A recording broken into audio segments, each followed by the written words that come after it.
한국에서 설문조사를 했다고 해요.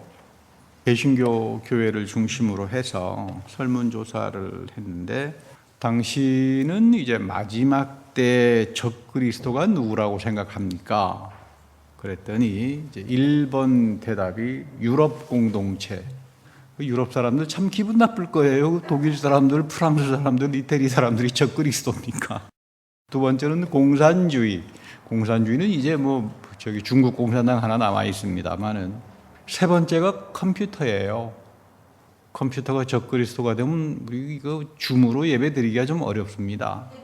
네 번째는 카톨릭 교황이고요. 우리 카톨릭 교황이 참 억울하겠어요. 요즘 우리 프란시스 교황 보니까 이 잘못된 카톨릭이 아주 썩어버린 이 기존 특권자들 이제 갱신한다고 엄청 동분서주 하는데 욕도 많이 얻어먹고 있죠. 그 개혁은 잘하는 겁니다. 우리가 카톨릭을 비판할 수 있지만 카톨릭도 좀 알고 비판해야 돼요. 입만 열면 중세기 때 카톨릭 그러는데, 여러분 사실 모든 대한민국의 이단은 어디서부터 나왔습니까? 다 개신교에서 나왔어요. 다 개신교. 구원파니 무슨 신천이 다 개신교에서들 다 나오잖아요. 그래서 아무리 찾아봐도 5번 적그리스도는 개신교 이런 말은 없더라고요. 그래서 한쪽에서는 다행스럽다 이런 생각도 했습니다. 근데 바울은 적그리스도를 어떻게 말하는가? 교황도 아니고 컴퓨터도 아니고 유럽 공동체도 아니고, 바울은 뭐라고 이야기하냐면 마지막 때 하나님의 성전을 장악하는 자. 이제 하나님의 성전을 장악하는데 이게 불법의 사람이다. 굉장히 중요한 말입니다. 불법이라고 하는 말은 뭐냐 하면 without the Torah, 구약의 율법 토라를 다 폐기해버리는 자들이다, 그 말이에요. 여러분, 우리가 하나님을 사랑한다 그러죠. 입으로야 누구나가 다 그렇게 말할 수 있지 않나요? 근데 성경에서는 하나님을 사랑하는 사람을 누구라고 말합니까? 예수님이 하나님의 계명을 지키는 사람이에요. 내가 하나님 사랑하는 사람인가? 하나님이 말한 계명들 있잖아요. 도덕적 계명도 많고 예배에 대한 율례랄지 많잖아요. 여러분들처럼 신령과 진정으로 예배를 드린다면 여러분들이 하나님을 사랑하는 사람들이죠. 하나님이 그렇게 여러분들을 사랑하는 사람으로 여겨주시는 거예요. 근데 바울은 적그리스도가 나타나면 율법 다 없애버립니다. 구약은 율법, 신약은 복음. 구약 율법 필요 없지. 다 유대인들의 이야기지. 이러다가 보면 이 사람들은 말로는 하나님 사랑한다 그러는데 전혀 하나님을 사랑하는 게 아니라 적그리스도 사랑하는 사람이 되고 말아요. 근데 놀랍게도 이들이 공중의 권세를 잡는다 이렇게 말한다. 공중의 권세를 잡는다라고 하는 말은 뭐냐면 완전히 잘못된 지식으로 깔아버린다는 말이에요. 이 선동과 조작이죠. 공중의 권세를 잡았다. 한 예를 들면 여러분 공산당 시절 소련이라 이런 데서 보면 그 프로파간다 TV에서 선동 조작해가지고 사람들이 다 거짓말을 그 사실대로 믿어버리잖아요. 이게 공중의 권세를 잡았다는 말이에요. 그러니까 오늘날 마지막 때에 적그리스도가 나타날 때 어떤 일이 벌어지는가? 성경 말씀에 대한 완전 왜곡된 것들이 공중의 권세를 잡아버립니다. 그러니까 믿음 다 잃어버리죠. 난 믿음 좋아. 천만에요. 내 믿음을 인정해 주시는 분이 하나님이지 내가 백날 믿음 좋다고 이야기해봐야 무슨 소용이 있겠습니까? 굉장히 중요합니다. 근데 이런 불법의 영이 침투해 들어오기 시작하면 나타나는 현상이 두 가지가 있는데, 절대로 하나님 앞에서 회개 안 합니다. 절대로 회개 안 합니다. 그리고 두 번째는 회개를 하지 못하니까, 말씀 앞에서 자기의 삶을 비춰보지 못하니까 절대로 영이 가난한 자로 살지 못해요. 예수님께서 그러시잖아요. 영이 가난한 자, 마태복음에 그가 하나님 나라를 볼 거다. 그러니까 하나님의 신령한 세계가 닫혀버리는 거죠. 내가 하나님의 신령한 세계, 하나님의 예언의 세계, 마지막 때 펼쳐지는 이 모든 것들을 보려면 하나님 말씀 앞에서 끊임없이 나를 회개해야 돼요. 내가 평소 알고 있었던 지식이 다 잘못된 거로구나. 항상 그렇잖아요. 저도 목회자로 살면서 한 40년을 성경을 읽고 살았지만 성경을 읽을 때마다 회개하죠. 내가 이렇게 무식했나? 내가 이렇게 말씀을 모르고 있었나? 한탄이 나올 때가 많아요. 그러면서 영이 가난해지고 내가 알지도 못하고 깨닫지도 못했던 하나님의 신령한 세계가 열립니다. 이거를 가지고 있는 사람을 가리켜서 우리는 믿음의 사람이라고 말을 하는 거죠. 뭐 요즘 수많은 미국의 기독교인들이 예루살렘에 3차 성전이 지어진다, 뭐 열광을 하고, 이 성전이 지어지면 적그리스도가 장악을 하고 예수님이 곧 재림한다. 그 예루살렘에 지어질 3차 성전이 에스겔 성전이고, 이 우리 기독교인들이 적극적으로 기도하고 선교 헌금도 보내주어야 주님께서 오실 때 우리가 거기에 가서 천년왕국의 삶을 살 수 있다. 그래서 요즘 뭐 주민등록지도 그쪽으로 바꾸는 교인들이 출몰한다 그래요. 그런가 하면 어느 한국 기독교 단체에서는 마틴 루터의 두 얼굴 그래가지고 영화를 만들어가지고 루터가 히틀러의 아버지격이 되는 사람이다. 여러분, 히틀러는 카톨릭 신자지 루터하고 상관이 없는 사람이에요. 그리고 히틀러는 독일 사람도 아니잖아요. 히틀러는 오스트리아 사람이에요. 루터는 굉장히 유명한 논문이 하나 있죠. 그 논문 제목이 우리 주 예수 그리스도는 유대인으로 태어나셨다. 굉장히 중요한 논문입니다. 루터는 사도 바울에 꽂혔던 사람이기 때문에 바울을 통해서 아브라함의 믿음으로 갔던 사람이니까 유대인들을 굉장히 소중하게 여겼어요. 우호족이었고 구약의 믿음의 선진들도 다 우리와 같은 메시아에 대한 믿음을 가지고 있었던 사람들이다. 그러니까 우리가 항상 아브라함의 믿음을 배워야 된다. 이게 사도 바울이다. 그런데 말년에 갔더니 그토록 우호적으로 친절하게 해줬던 이 유대인들이 그 바울이 말하는 믿음으로 구원받는다는 말은 거짓말이다. 그리고 뭐 예수는 사생하다. 뭐 이런 식으로 험담하고 돌아다니니까 저 사람들하고는 우리가 같이 살 수 없구나. 그래서 독일 제후에게 추방 명령을 내리게 합니다. 그러니까 여러분, 루터를 비판하고 싶으면 루터의 두 얼굴 하면 루터의 좋은 얼굴도 있고, 그러나 독일 제후에게 그 당시는 여러분 서로 종교가 다르면 같이 살지 못했어요. 유럽 같은 경우는 국가교회가 성립되기 때문에 독일 루터교회가 국가교회다 그러면 카톨릭은 거기서 생활 못합니다. 그러면 너희들이 원하는 카톨릭 교회 다니고 싶으면 거기를 국교로 정한 지역으로 이사가라. 다 지역적으로 분배합니다. 상당히 교회 전통이 틀리죠. 이런 전통들을 좀 제대로 알고 루터가 한 약점이 있으면 비판도 하고 좋은 점이 있으면 또 이야기도 하고 그래야지. 무조건 원색적으로 히틀러의 아버지격이다 이렇게 말하면 이거는 굉장히 저급한데, 이게 공중의 권세를 잡는 거예요. 거짓말들이 거기에 이제 사람들이 홀려가지고, 그래서 사도 바울이 영적 전쟁을 하라. 너희들이 바른 믿음과 말씀에 대한 바른 지식을 갖고 있지 못하면 영적 전쟁을 할 수가 없죠. 뭘 알아야 영적 전쟁을 할 거 아닙니까? 전쟁터에 나가려면 무슨 무기가 있어야 되지 않아요? 그 말씀이 말씀의 검이죠. 말씀을 제대로 바로 배우고 말씀의 가치대로 살면서 영적 전쟁을 하는 거지, 말씀에 무식해서는 성령도 받지 못하고 마지막 때 영적 전쟁도 하지 못하고 그러다가 믿음 다 잃어버립니다. 다 미혹당하고. 많은 사람들이 3차 성전을 이제 예언의 성취다라고 해서 준비하자. 그래서 써먹는 본문이 오늘 세 가지 이 본문입니다. 이거 가지고 18번으로 써먹습니다. 그러니까 여러분 밑줄 그어놨다가 이 사람들이 이 본문 가지고 이제 속된 말로 이제 그 소설 쓰는구나 이렇게 생각하면 됩니다.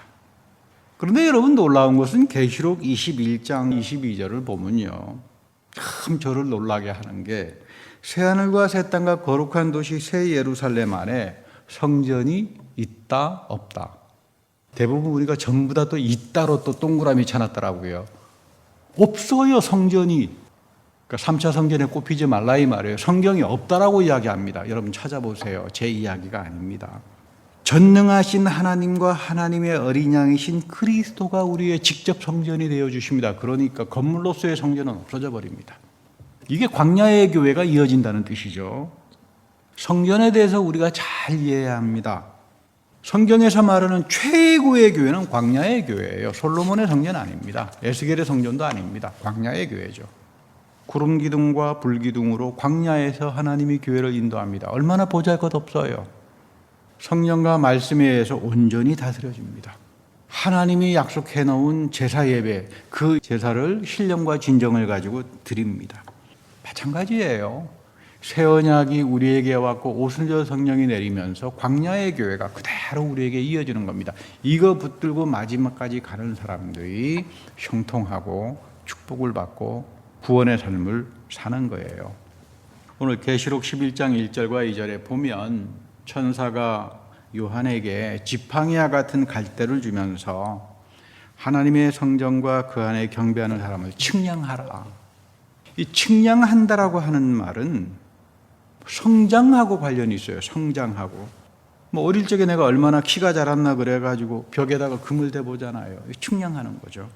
몸무게가 얼마나 자랐나 측량해 보잖아요. 이게 얼마나 성장했나 봐라 그 말이에요. 측량해라. 이 사람들의 믿음의 지금 수준이 얼마나 성장했는가 그거를 이제 보라는 이야기입니다. 여러분 여기서 지금 말하는 하나님의 성전은 예루살렘의 성전 아닙니다. 하늘의 성전도 아닙니다. 착각하지 마세요. 요한이 이 예언을 계시를 받았을 때가 100년도잖아요. 근데 예루살렘 성전은 70년도에 다 무너져 버렸잖아요. 그러니까 예루살렘 성전이 아니죠. 그런가 하면 장차 무슨 오실 성전 그것도 아닙니다. 에스겔 성전도 아니다 이 말이에요. 그럼 뭘까?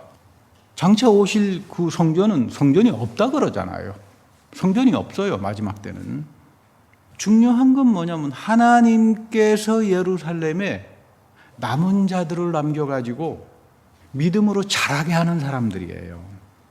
마지막 때 남겨놓은 사람들이죠. 놀라운 이야기죠.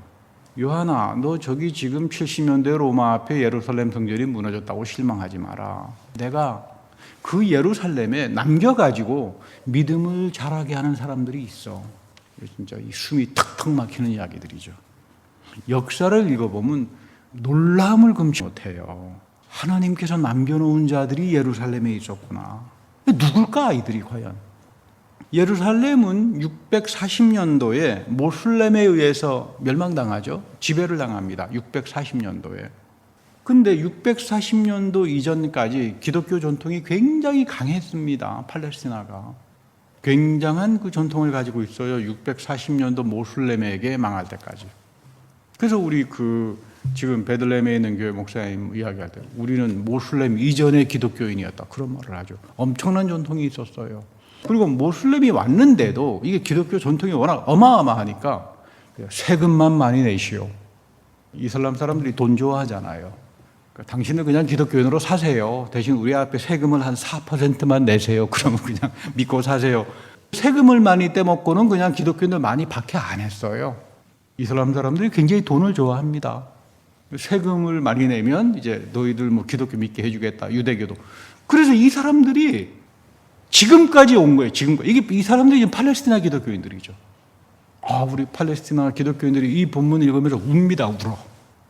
예언이 자기네 앞에 성취가 됐다. 놀라운 이야기죠. 우리는 무슨 팔레스티나에 기독교인이 있나 상상도 못 하는데 그 몇천 년 동안 하나님께서 자라게 하면서 해온 사람들이 있다 이 말이에요. 이건 무시하지 말아야 돼요. 최근 계시록을 공부하면서 이란 출신 모슬렘입니다. 이란 출신이 이제 기독교인이 돼가지고 계시록을 가르치는 이제 강의를 하는데 참 놀라워요. 계시록에 대해서 내공이 상당히 깊은 분이에요. 웬만한 기독교인들 미국 사람들 와서 떠드는 거 거의 다 거짓말인데 진짜 이분은 계시록의 내용을 알아요. 야, 이거 보통 내공이 아니로구나. 이 정도면 이건 굉장한 거다. 여러분, 모슬렘은 개종하면 죽어요. 사형시켜버립니다. 그러니까 목숨을 걸고 이 사람이 개종했는데 왜 개종했느냐 했더니 어느 날 구약과 신약 성경을 읽었는데 너무 깊더래요. 여러분, 우리가 한 가지 배워야 될 것은 코란에 대해서는 목숨을 거는 사람들이에요. 우리는 하나님 말씀에 목숨 안 걸잖아요. 이 사람들은 코란을 하나님 말씀으로 해가지고 목숨 걸고 사는 사람들이에요. 그 말씀 그대로 삽니다. 근데 읽어보니까 코란보다 더 깊다. 구약의 말씀이, 신약 성경의 말씀이. 그래서 내가 하나님을 더 깊게 알기 위해서는 기독교인이 돼야 된다. 그리고 캐나다에서 자기 부인하고 이 계시록 사역을 하시는 분인데 제가 깜짝 놀랐습니다. 이야, 이거 대단하구나. 이 마지막 때 하나님께서 이런 사람들을 통해서 이슬람에서 개종을 하겠죠. 유대인 쪽에서도 보면은 자기네들은 기독교인이라고 말을 안 합니다. 사도 바울처럼 예수님을 믿는 사람들이에요. 유대인들인데. 이게 지금 한 10만 명 정도 되죠. 우리가 상상하지 못하는 하나님이 자라게 하시는 마지막 때에 구원을 받은 사람들이 나오기 시작합니다. 이게 영적 각성으로 인도하는 하나님의 섭리라고 하는 거죠. 또 2절에 보면 성전 바깥마당은 측량하지 마라. 이거 이슬람 앞에 준 거잖아요.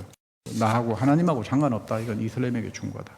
42달 동안 점령당할 거다. 여러분, 제가 여러 차례 말씀드렸습니다만 성경에는 42, 3년 반이란 말은 참 많이 나와요. 계시록에도. 완전하지 않다 그 말이에요. 그러나 7년 대환란이라는 말은 없습니다. 성경에. 그러니까 여러분 그 속지 마세요. 누군가가 와서 7년 대환란 그러면 성경에 어디에 그 말씀이 있느냐고 물어보세요. 없습니다. 3년 반은 있어요. 요한계시록에도 3년 반은 많이 나오는데 이 박해와 심판이 영원하지 않다 그 말이에요. 하나님께서 허락했다. 그래서 여러분 그 640년경에 이 모슬렘에 의해서 예루살렘이 점령당하잖아요. 거기에 전설이 하나 있습니다. 코란에는 나오는 말이 아니에요. 모하메드가 백마를 타고 승천했다. 올라가서 모세도 만났고 부활하신 예수님도 만났다. 그런 자기네가 하디스라 그래서 그 전승이 있어요. 그리고는 그 승천한 거기를 알하스크라 그래가지고 모스크를 세워놨죠. 그 다음에 황금 빛나는 황금 모스크 그 두 개가 있습니다. 성전 바깥에 42달 동안 놔두는 겁니다. 하나님께서 놔둬라. 걔네들 앞에 준 거니까. 그러나 이 이슬람의 지배는 영원하지 않는다 그 말이에요. 하나님께서 측량하는 사람들이 있다. 잘하게 하는 사람들이 있다. 팔레스티나 기독교인들, 유대인들 가운데 신비할 정도로 잘하게 한다. 근데 왜 우리는 여기에 들어가지 못할까? 왜 한국 기독교인들은, 유럽 기독교인들은, 미국 교인들은 못 들어갈까? 예수님께서 못 들어간다 그래요. 그때쯤 되면 너희들 믿음 다 잃어버린다. 너희들에게 복음 없다 이 말이에요. 이 놀라운 이야기죠. 우리는 이방인들은 복음 다 잃어버립니다. 다 헤매가지고 하나님 말씀 안 읽으니까 하나님 말씀 읽어도 깨달음이 없으니까. 근데 이런 지금 엄청난 이야기가 마지막 때 나타나는 이야기입니다. 그래서 두 중인 사역이 나타나죠. 엘리야하고 모세가 나타날 겁니다. 예수님이 오시기 전에 세례 요한이 오잖아요. 엘리야라고 해요. 변모산에서 예수님께서 엘리야하고 모세를 만나잖아요. 그래서 이 두 중인 사역을 읽어보면 놀라운 일들이 벌어지죠. 모세는 와서 토라, 모세 오경의 뜻을 가르칩니다. 오늘 우리 교회에서 보면은 창세기서부터 시작해서 모세 오경 아는 사람들 없잖아요. 안 가르칩니다. 어려우니까. 율법을 다 잃어버린 거죠. 그런가 하면 엘리야가 누구예요? 예언의 대표잖아요. 예언의 참된 뜻을 전부 다 풀어내겠죠. 그러면서 나타나는 일들이 문을 닫혀서 가뭄이 생기고 물이 피로 변하고 더 이상 먹지 못하게 돼요. 말씀의 기근이 생깁니다. 공중의 권세를 잡은 자들이 하도 말씀을 가지고 거짓말들을 하고 사역을 하는데 이게 다 피가 돼버리는 거예요. 먹지 못하는 물이 되는 겁니다.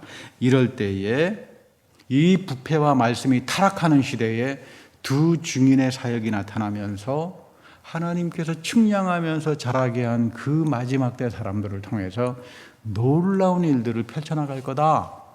이게 여러분 요한계시록이 우리에게 이야기해주는 중요한 내용입니다.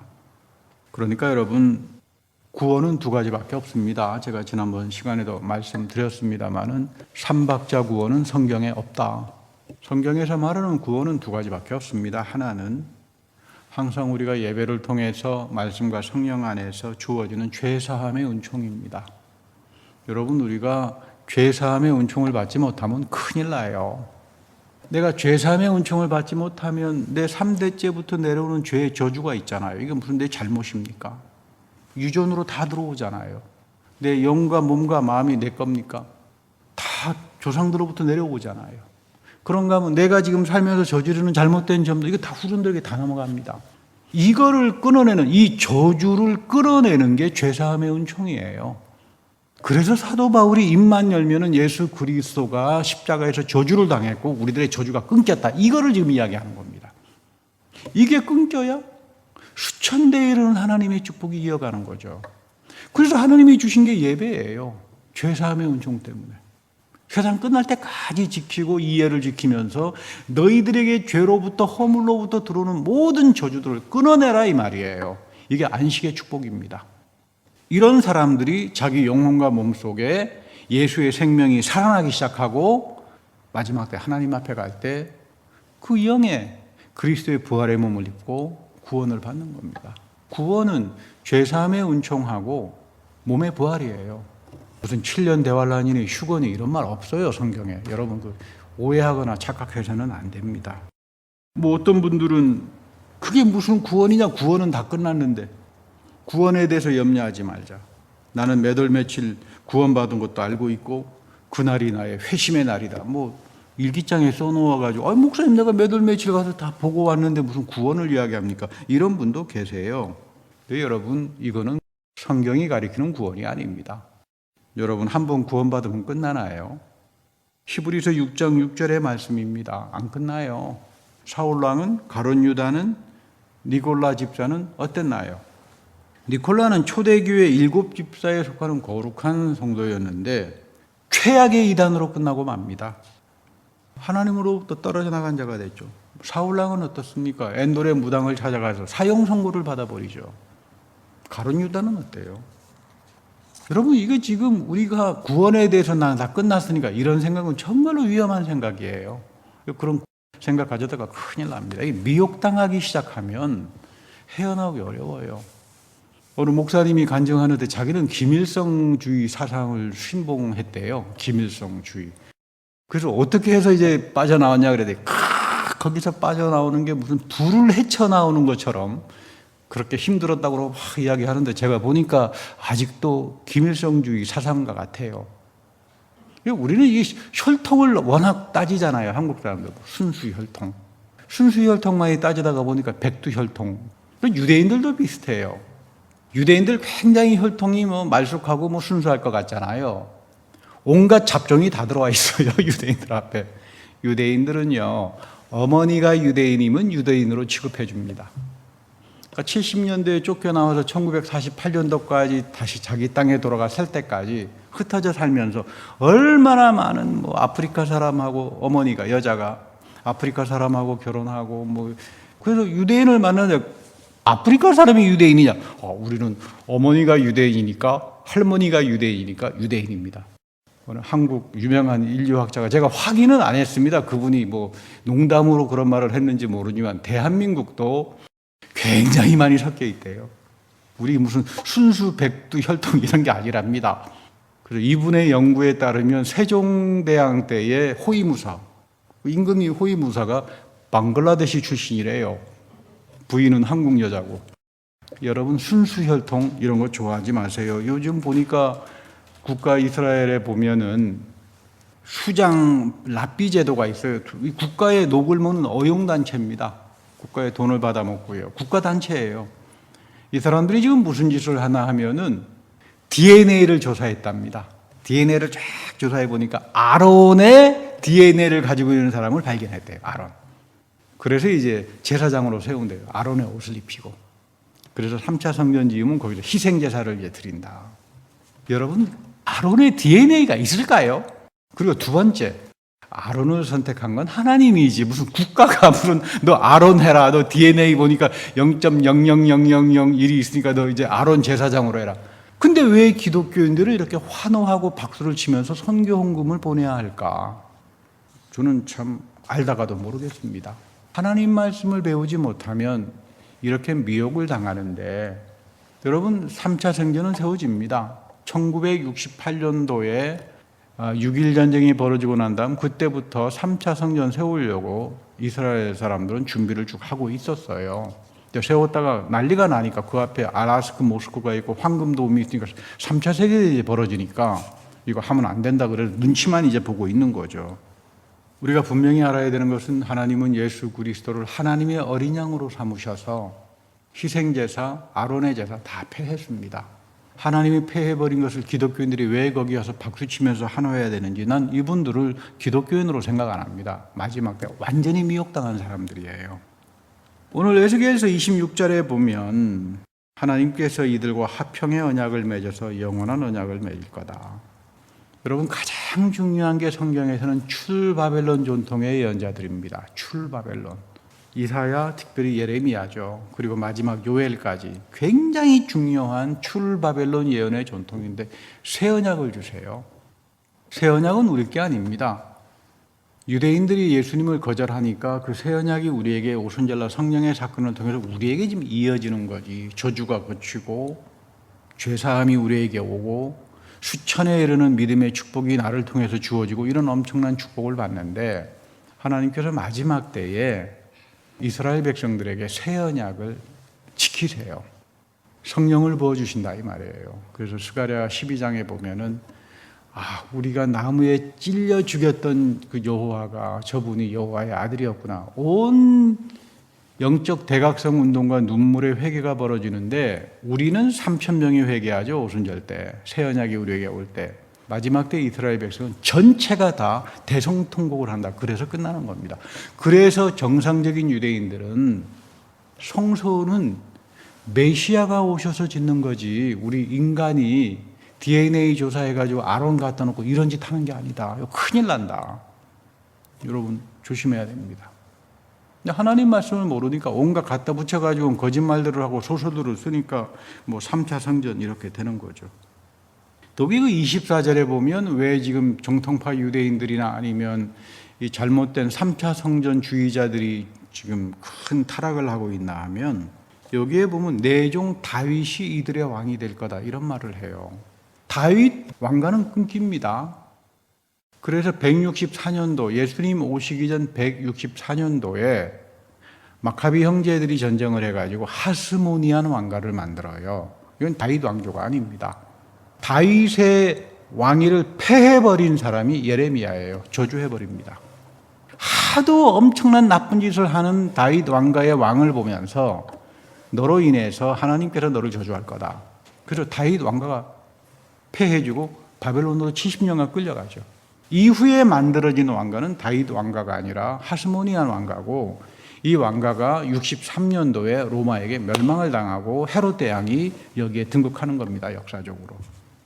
그러니까 에스겔이 지금 말하는 다윗은 아주 이전의 사람이고 이미 자기 시대에 끊겼죠. 그러니까 마지막 때에 오는 다윗의 임금이라고 하는 건 다윗을 통해서 오는 메시아예요. 그러니까 3차 성전은 메시아가 오시는 그리스도가 짓는 거지 너희들 사람의 손으로 지었다가는 난리가 난다. 진짜 전쟁이 벌어질 거다 그 말이죠. 이거 중요합니다. 그리고 마지막 때 심판은 제가 여러 차례 말씀드리지만 교회에서부터 시작합니다. 교회에 하나님의 말씀을 미혹시키는 악한 자들, 엄청난 심판들이 나타날 겁니다. 마지막 때 잘 봐야 합니다.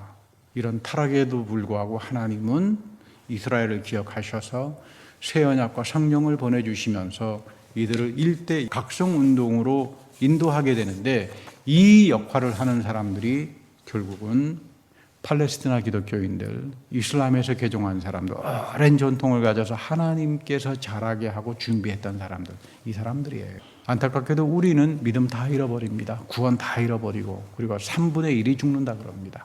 그래도 마지막 때 이 말씀을 지키고 남은 자로 살아가는 사람들에게 놀라운 하나님의 축복을 우리에게 이야기합니다.